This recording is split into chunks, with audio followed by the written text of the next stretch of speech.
The Milwaukee Bucks. Offseason recap, they lost Pat Connaughton, Damian Lillard, and Brook Lopez. They added Cole Anthony, Amir Coffey, Gary Harris, and Miles Turner. Everything's got to be graded on a curve here. Did the Bucks successfully pivot into becoming a championship contender? Obviously not. But that was essentially impossible under the circumstances. They did the best they could. First of all, I thought John Horst worked some magic, retaining his current players on favorable deals, like Gary Trent on 2 for $7.5. That's an awesome deal. Bobby Portis, 3 for $43.5. That's an awesome deal. I thought he was going to be asking for something closer to 20 per year. Taurean Prince, 2 for 7.1. That's an awesome deal. Kevin Porter, 2 for 10.5. Like, all 4 of those guys for $26 million annually or whatever it adds up to. I think that's solid cap management from John Horst and the Bucks. They were super light on ball handling, so getting a guy like Cole Anthony as a backup guard is a nice get there. I think Miles Turner is like the ideal front court partner for Giannis. They will almost certainly on defense be a pack the paint and funnel type of team because of their point of attack defense. So like Miles Turner coming up to the level with Giannis playing on that back line as they kind of yo-yo back and forth. I think that's going to give teams some problems defensively. Miles Turner's a better defender than Brook Lopez at this point in time. And he gives Giannis a natural pick and pop partner. He's a guy that is going to get into action with Giannis and pop to the top of the key, and it's going to be a way to start the offense. And he's a decent option to throw the ball down on the block against mismatches. Like Miles Turner did a lot of mismatch hunting with Indiana in the postseason last year, especially in the first 3 rounds. Gary Harris and Amir Coffey are perfectly fine bench role players on the wing. Again, given their situation, I think the Bucks did fine. I think their best chance to succeed in the short term is basically to lean entirely into Giannis with shooting. I would start Kevin Porter Jr., Gary Trent, and AJ Green instead of Kyle Kuzma. As I talked about in our player ranking series, I really want to see the Bucks at least double Giannis's pick and roll volume. I think he ran somewhere around like 350 last year, but it was one of their most productive play types. He just got great stuff almost all the time. And towards the end of the season, he was just picking teams apart with it. I'd lean into a steady diet of inverted ball screens with guys like AJ Green and Gary Trent slipping out to the top of the key, pick and pops with Turner. I think it's a great way to quickly get the defense in rotation. I think they'll get a lot of downhill Giannis screaming into the paint type of stuff out of that. And then again, this was the best catch and shoot team in the entire league last year. So like you're going to be spraying out to some really high quality shooters there. I want to see Giannis 750 pick and rolls this year if he's healthy. I think that would be a good hallmark of the right offensive approach for this particular team. For the second side, Kevin Porter Jr. had some really natural ball handling, like chemistry with Giannis. He plays with good pace. He does a good job of getting the ball to Giannis in the pocket. I think he'll similarly be able to have some success with Miles Turner and pick and pop. So like, if you actually dig into the numbers, Kevin Porter Jr., Gary Trent, AJ Green, and Giannis, when those 4 were on the court last year, albeit a small sample, in 224 possessions, they were plus 42.4 net. They had a 139 offensive rating with those guys. It's something that I would lean into. Lean into what you're great at, right? Like, you don't have good backcourt ball handling. You don't need to be giving everybody else the ball. You don't have good perimeter defense.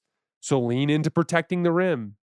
At least be good at what you can be good at. This team can be good at protecting the rim. Will they have to give up a bunch of threes? Yes, but they can be good at protecting the rim. If they're good at protecting the rim and they give the ball to Giannis on offense and they have him run a ton of inverted action and ball screens with Miles Turner, they're gonna be a team that can win some basketball games. Are they going to go out there and win 60 games? No. But you'll get into the playoffs as a middling seed and you have an upset shot against anyone in that conference because there are 4 top-tier superstars in the NBA. 3 of them are out west. You have the other one. The only other guy that can reach that level is Embiid in Philly, and I think it's highly unlikely that they survive this season long enough to actually put that sort of confrontation in front of Giannis. So yeah, I think they did about as well as they could under the circumstances. It's going to be kind of like Giannis's 2018 LeBron year. Very little chance to win the championship, but an awesome chance to just flex your muscles and show how good you are in this league. Giannis has shown a ton of growth as a playmaker on the ball. I think he's got a good roster for him to accentuate that specific part of his game. I think him and Miles is a very strong defensive foundation in the front court. I think they have the potential to be at least an interesting team this season. Lastly today, the Chicago Bulls. Quick offseason recap. They lost Lonzo Ball and Talen Horton-Tucker.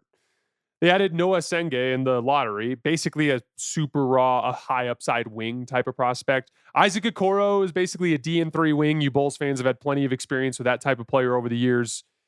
They were feisty to end last season. They went 15-5 down the stretch. That was the 5th best record in the league from March 6th on. They were top 10 in both offense and defense in that span. Their schedule was kind of weak, but there was also a handful of really nice wins in there. Like they beat the Lakers twice. They beat the Pacers. They beat the Denver Nuggets. Kobe White and Josh Giddey hit a really nice level offensively. Kobe averaged an efficient 26 points per game in that span. Josh Giddey basically averaged a 21-point triple-double in that span. And they had an insane stretch of clutch shooting. They hit 55% of their clutch threes in that span of games, which is by far the best in the league. And they even hit a half-court buzzer beater against my Lakers in this wild finish of a game, one of LeBron's worst moments in the regular season in his career. It was a fun stretch. But I don't expect the Bulls to be like hosting a home court playoff series this year or anything like that. Let's just put it that way. And it kind of feels like they're a team headed towards a lot of turnover either this year or next. They extended Josh Giddey. And I think Josh is good. I think he's a nice shot creator. He's really good to end last season.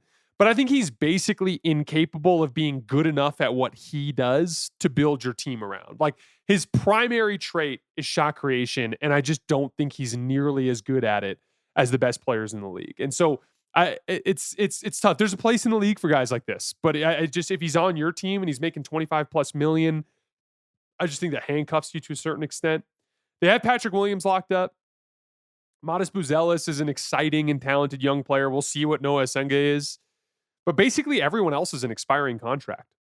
Kobe White will be unrestricted next summer. They haven't extended Aya Dosunmu, and apparently they were shopping him around a bunch this summer. So they seem kind of destined for another full rebuild soon. This year will be about seeing if Josh Giddey is worth building around. Again, I wouldn't personally, but he's going to get another opportunity this year.